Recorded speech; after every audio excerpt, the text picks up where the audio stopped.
ఓం సహనావతు సహనౌ భునక్తు సహ వీర్యం కరవావహై తేజస్వినావదీతమస్తు మా విద్విషావహై.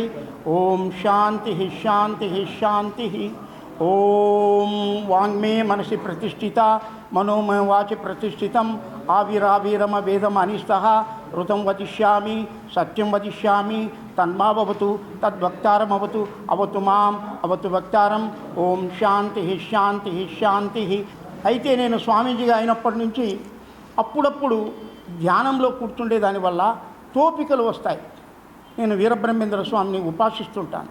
వీరబ్రహ్మేంద్ర స్వామి ఉపాసన వల్ల క్రిత సంవత్సరం అంటే క్రిత ఎలక్షన్స్ టైంలో 2019లో నేను జగన్మోహన్ రెడ్డి గారు ఈ స్టేట్లో అధికారం చేపడుతున్నారు, సెంట్రల్లో మోదీ గారు అధికారం చేపడుతున్నారని నేను 2019లో బ్రహ్మంగారి మఠంలో ప్రెస్ కాన్ఫరెన్స్ పెట్టి నేను ప్రకటించాను. అదే సందర్భంలో అప్పుడు చెప్పినాను. ఇప్పుడు ఈ ఎలక్షన్స్ సందర్భంలో కూడా ఒక విషయం చెప్పదలుచుకున్నాను. ఏమిటంటే వ్యష్టి ప్రారంధము సమిష్టి ప్రారంధం అని 2 రకాలు ఉన్నాయి ప్రారంధ కర్మలో.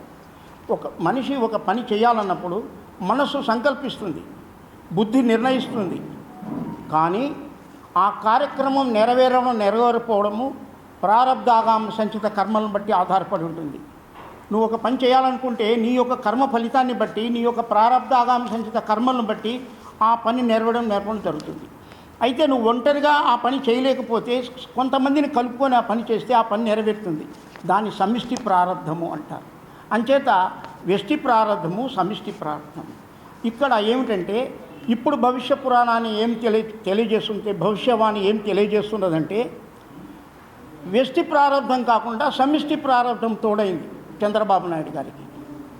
జగన్మోహన్ రెడ్డి గారు చంద్రబాబు నాయుడు గారు ఇద్దరు తలపడితే ఒకరికొకరు పోటీ చేస్తే జగన్మోహన్ రెడ్డి గారి యొక్క జాతక ఫలాన్ని బట్టి జగన్మోహన్ రెడ్డి గారే రాజ్యాన్ని ఏర్పాటు చేస్తారు స్టేట్లో. కానీ ఇక్కడ చంద్రబాబు నాయుడు గారికి తోడుగా పవన్ కళ్యాణ్ మోదీ గారు తోడైన దానివల్ల కూటమి ఏర్పడిన దానివల్ల సమిష్టి ప్రారంధము అనేది ఇక్కడ తోడైంది. ఈ సమిష్టి ప్రారంధం వల్ల ఎట్టి పరిస్థితుల్లోనూ ఈక్వేషన్ చేసినప్పుడు సమిష్టి ప్రారంధం యొక్క ప్రారంధాగం సంచిత కర్మల వల్ల కూటమి ప్రభుత్వం ఏర్పడుతుంది, ఇక్కడ సెంట్రల్లో మోదీ గారి ప్రభుత్వం ఏర్పడుతుంది అని భవిష్యవాణి తెలియజేస్తున్నది. ఘంటాపదంగా చెప్పి ఎలుగెత్తి చాటుతున్నాను. ఈ ఎలక్షన్స్ టైంలో భవిష్యవాణి అది. ఇక ఆధ్యాత్మిక తత్వంలో ఏర్పాటు చేసుకుంటే తత్వం అసి తత్వమసి అన్నటువంటి భావన చేత ప్రతి ఒక్కరిలో పరమాత్మ భావనను చూస్తూ తిరుగుతూ ఉన్నటువంటి మాకు ఆ భవిష్యవాణి తోపికలు చేస్తాయి.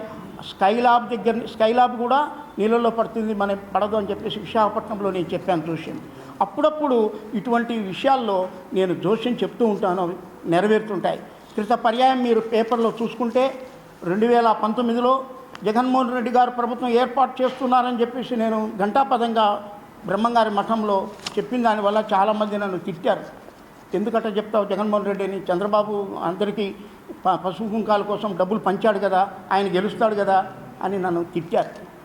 కానీ నాకు తోచింది నేను చెప్పాను, మీ ఇష్టం అన్నాను. ఇప్పుడు కూడా భవిష్యవాణి తెలియచేద్దామనే ఉద్దేశం మీద ఈ యొక్క కార్యక్రమాన్ని ప్రెస్ మీటింగ్ పెట్టి నేను తెలియజేస్తున్నాను. ఈ భవిష్యవాణిలో కూటమి ఆంధ్రప్రదేశ్ స్టేట్లో ప్రభుత్వం ఏర్పాటు చేస్తుంది. అక్కడ వచ్చేసి సెంట్రల్లో మోదీ గారు ప్రభుత్వం ఏర్పాటు జరుగుతుంది.